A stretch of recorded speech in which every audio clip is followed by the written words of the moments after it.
Hello and welcome to my floor. This is another TBR video. Makes sense given the title, right? This round is going to be a bit more relaxed than the last two. And with we, I mean the multitude that is me, for I am Legion. So I'm playing Spookopoly, which was created by Becca from Becca and the Books. And I roll it back to 4 rolls based on the fact that we have 4 full weeks in October, so 1 book a week, calming things down after the last 2 months,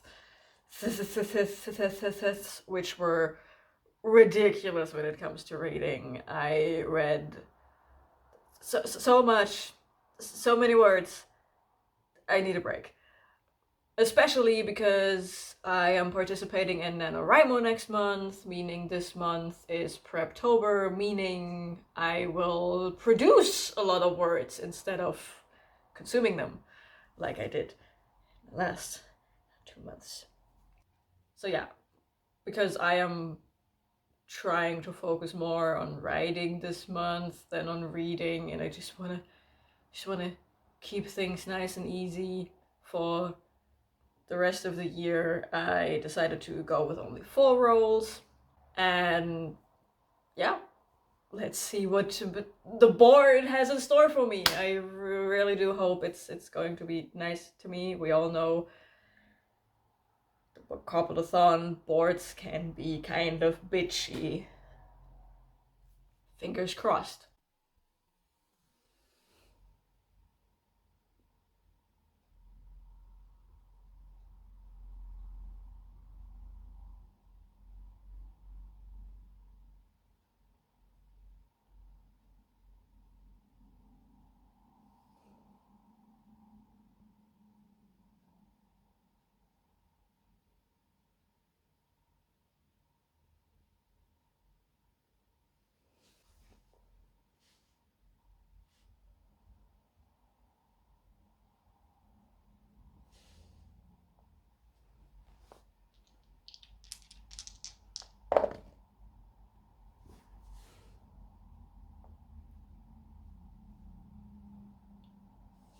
So our first roll landed us on orange, which is a rather easy prompt to understand. It just means that you have to read something with a predominantly orange cover.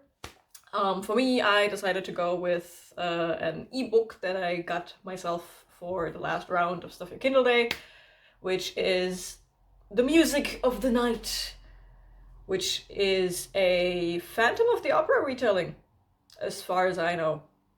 And that's about all I know about this book. So, yeah, it's predominantly orange, and as a Phantom of the Opera retelling, it is spooky enough for my requirements for October. I usually try to keep it spooky during October, although that is a very flexible word to, like, it's open to interpretation. So on to roll number 2.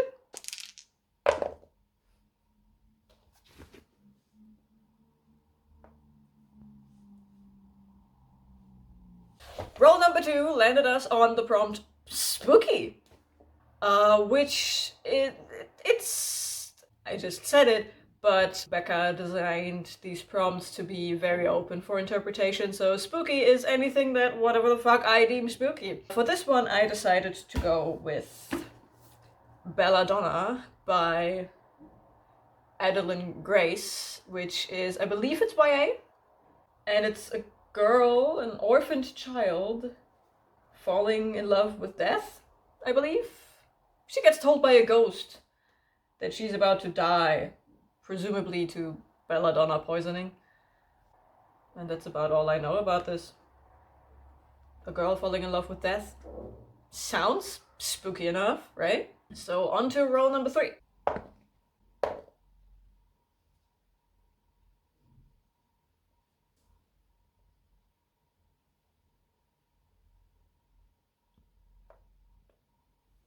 3 landed us on the prompt for Ghosts. Well, it's a bunch of lyrics from a Taylor Swift song, and yeah. The prompt says to read something that is featuring ghosts or haunting or something like that, so I went with Library of the Unwritten.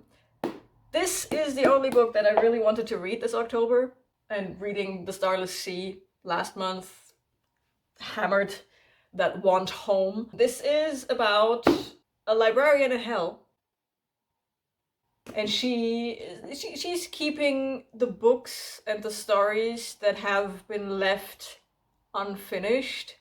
Like she's guarding them in hell to make sure that they don't escape and try to fix themselves, I guess. And she is in this book, she is hunting one of those books or heroes who has escaped from hell, or at least from their book. And I didn't know there was a ghost in here until I read one of the author reviews, like these super annoying reviews that you sometimes get instead of a blurb. This one thankfully has a blurb and then some opinions people had. And Kit Rocha wrote, a muse, an undead librarian, a demon, and a ghost walk into Valhalla. And if that isn't a description for a book, then I don't know what is. So this apparently features a ghost. Therefore, I can read it for the prompt that demands me to read something with a ghost. On to roll number 4.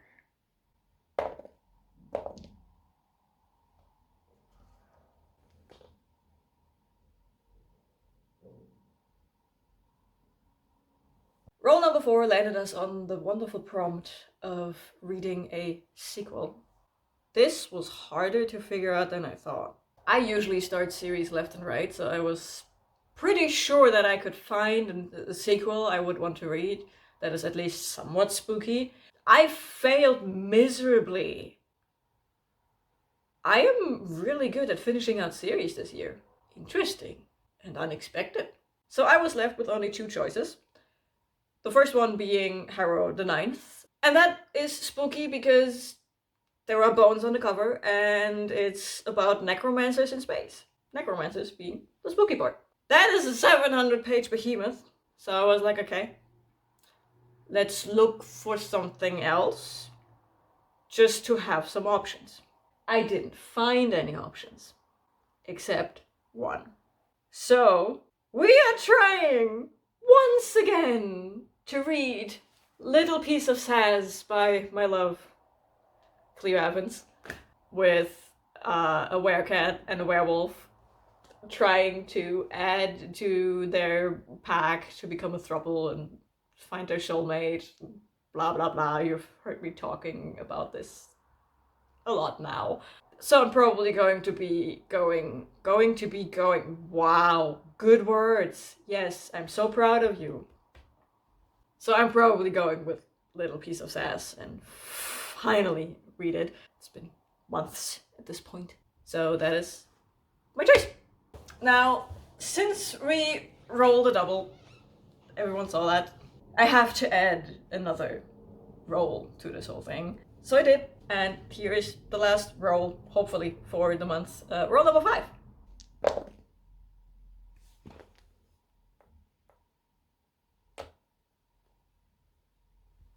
Roll number 5 landed us on the prompt for 500 plus pages. So I went on a hunt for books that have more than 500 pages.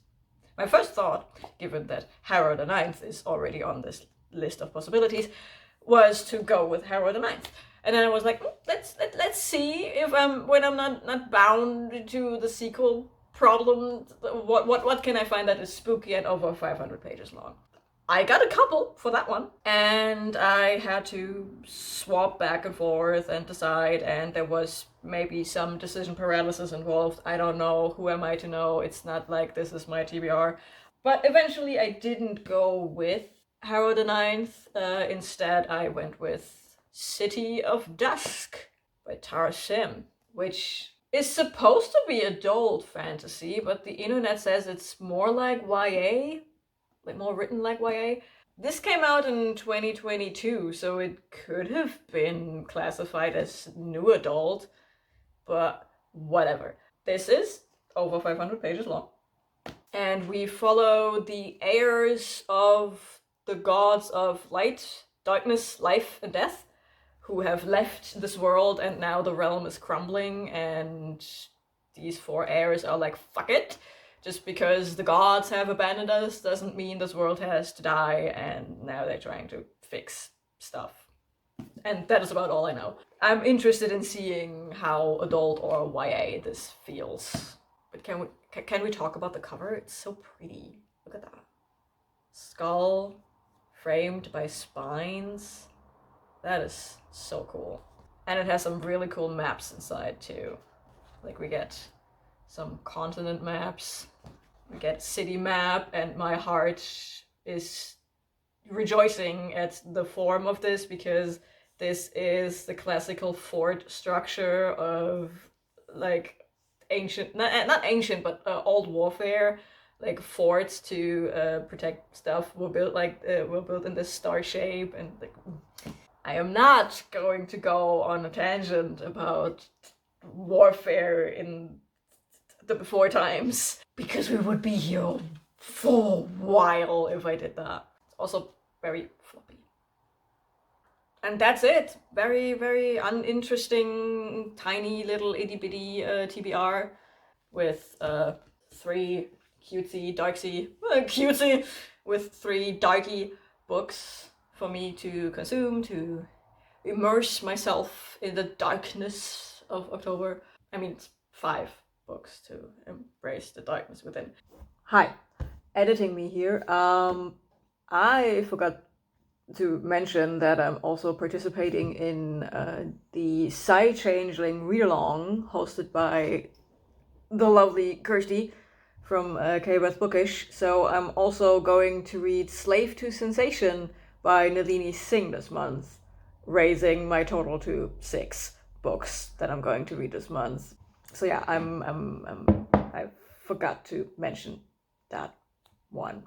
It didn't fit with any of the prompts, so just a little bonus on there. My head is finally bigger than the pile of books I want to read. So yeah, that's it. Bye.